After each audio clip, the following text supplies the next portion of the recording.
Frontline Updates, where we delve deep into military strategies and updates from conflict zones. Today, we're discussing the progress of the ongoing special military operation as of December 1st, 2024. I'm your host, Sharifah Muhammad MGT. I'm Colonel A.C. Oguntoye, an Infantry Officer. Air and missile operations, Russian operational tactical aviation, drones, missile forces, and artillery were actively engaged, damaging Ukrainian military infrastructure across various districts and effectively reducing the operational capabilities of Ukrainian forces. Welcome to Frontline Updates, the podcast that brings you the latest developments in global security and military operations. I'm your host, and today we're joined by Colonel A.C. Oguntoye, an infantry officer and leader of combined armed forces during on-ground missions. Colonel Oguntoye, thank you for taking the time to brief us today. Thank you for having me. I'm happy to share the latest updates from the operation. Colonel, let's start with an overview of the operation as of December 1st, 2024. What's the current status? The armed forces of the Russian Federation are continuing their special military operation with active engagements across multiple fronts.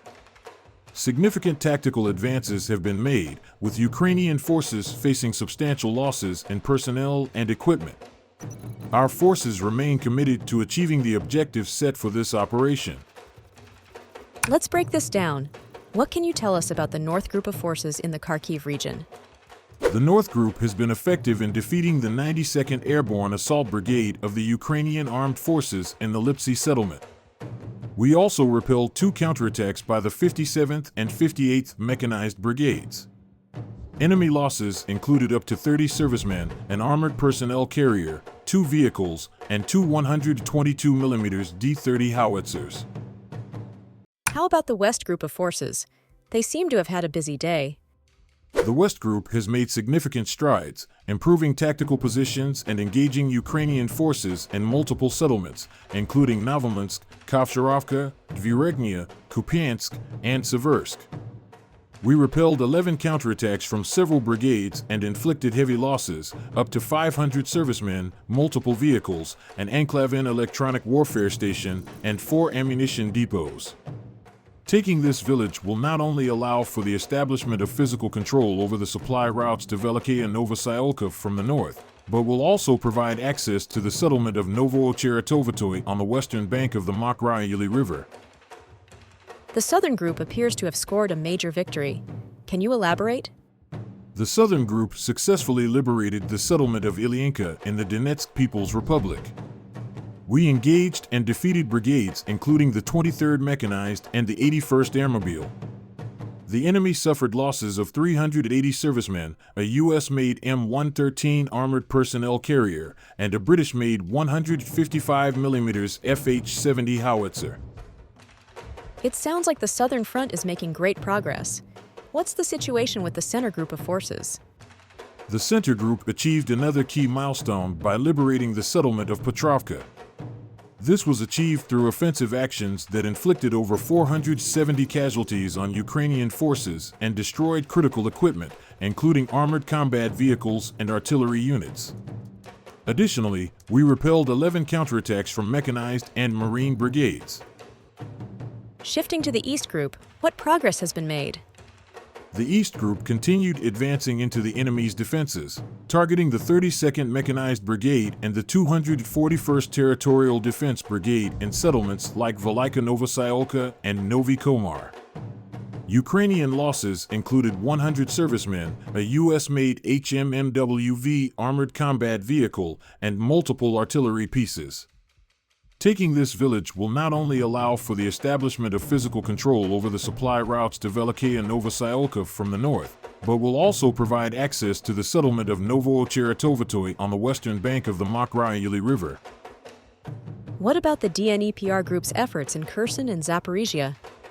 The Dnipro Group was equally effective, engaging Ukrainian forces in Tokarevka, Antonovka, and Belozerka in Kherson, as well as Molotogmachka in Zaporizhia. The enemy suffered losses of up to 85 servicemen, 3 vehicles, an electronic warfare station, and 2 ammunition depots. The Kursk region seems critical. What's the update there?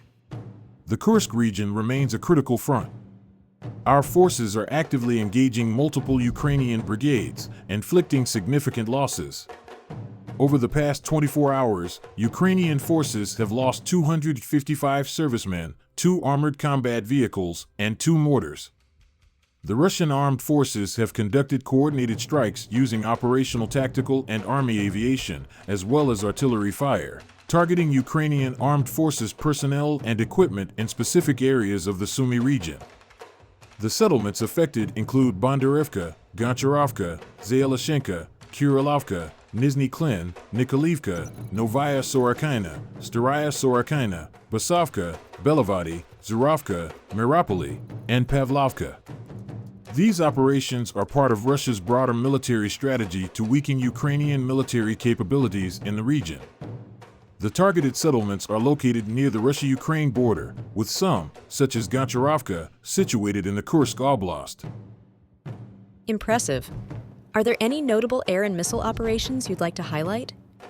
Operational tactical aviation, unmanned aerial vehicles, missile forces, and artillery targeted critical Ukrainian infrastructure, including military airfields and UAV warehouses. These strikes disrupted their logistical and operational capabilities. Additionally, our air defense systems intercepted 55 aircraft-type unmanned aerial vehicles. And what about logistical disruptions? Have energy or supply lines been impacted? Russia launched a massive aerial assault targeting Ukraine's energy facilities, resulting in power cuts affecting at least 1 million people. This attack marked the 11th major strike. These systematic attacks have destroyed approximately 65% of Ukraine's energy production capacity, leading to rolling blackouts and leaving millions vulnerable as winter approaches. The ongoing conflict has severely impacted Ukraine's supply chains, particularly in the energy sector.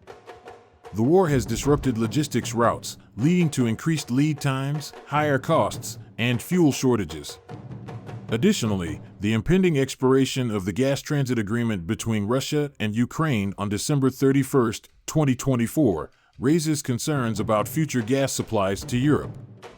The potential end of Russian gas transit through Ukraine could intensify Europe's competition for liquefied natural gas supplies and create challenges for regional energy security. Colonel, thank you for providing such a detailed briefing on the current military situation. Your insights are invaluable to our understanding of the conflict's dynamics. And thank you to our listeners for tuning in. Join us next time as we continue to provide up-to-date coverage on global military affairs.